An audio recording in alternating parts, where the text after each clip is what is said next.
Hello, my name is Magnus Billgren and I run Tolpagoni Product Management. And I'm thrilled here today that next to me is Rich Mironov, one of the thought leaders in the world in high-tech product management. Rich Mironov, who's been working with a lot of the major corporations within Silicon Valley and a lot of the startups throughout the last 25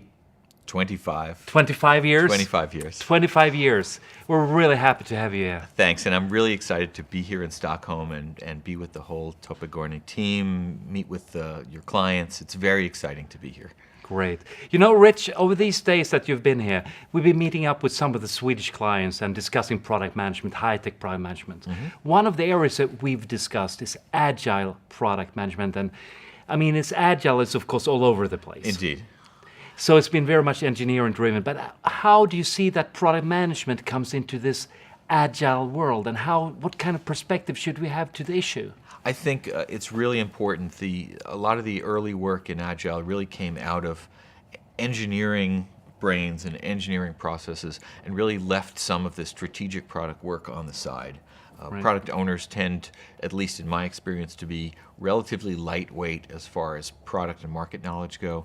And it's our job as product managers to get in with our Agile teams to make sure we're getting good market input, that our backlogs make sense from an economic point of view, and that we drive overall strategy and road mapping back into Agile processes. It's interesting that you say that with road mapping, because when I meet up sometimes with Agile teams, they tell me, well, road mapping, well, you know, we can't really promise anything because Agile, we do our sprints.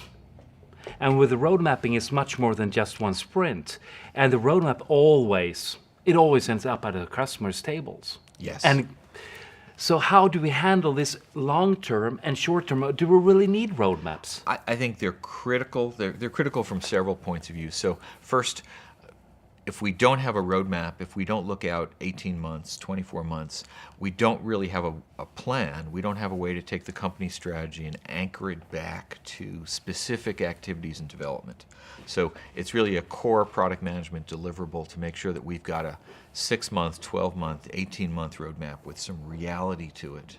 Okay. And of course, the further out you go, the less certainty you have of dates and content.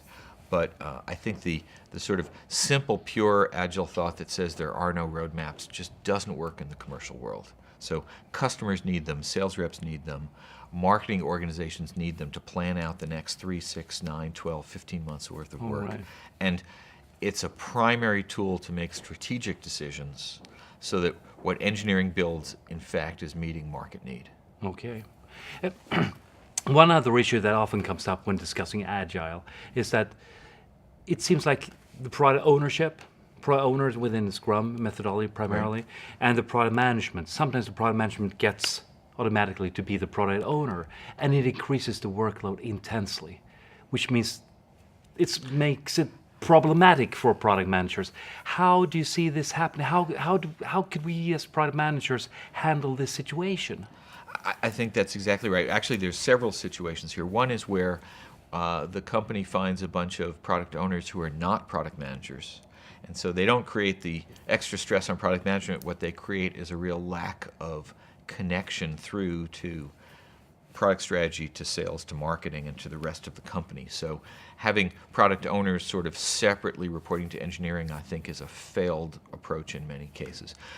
If we just take all the new product owner work and give it to the product managers, they're perhaps 60, 70, 80% busier than they were before, and it crushes them. 60, 70, 80% more work for product management in Agile. Yes, there's tremendously more to do day to day. If we look at keeping the backlogs groomed and maintained, if we look at being available to the development teams for all of their questions, the much more rapid cycling, the iteration level approvals and acceptance and release, there's more to do. Now, I think that's worth it. That's a great value to the company because we're going to get much better product, much better software out, and we're going to get it out faster. But the cost on product management is high. So choices might be have some younger product owners who were going to grow up into product managers and pair them with product managers as mentors, having more product managers take smaller pieces each of the process to divide the work in various different ways. All right. But I've seen many teams where they've simply burnt out the product management organization by not staffing up for Agile.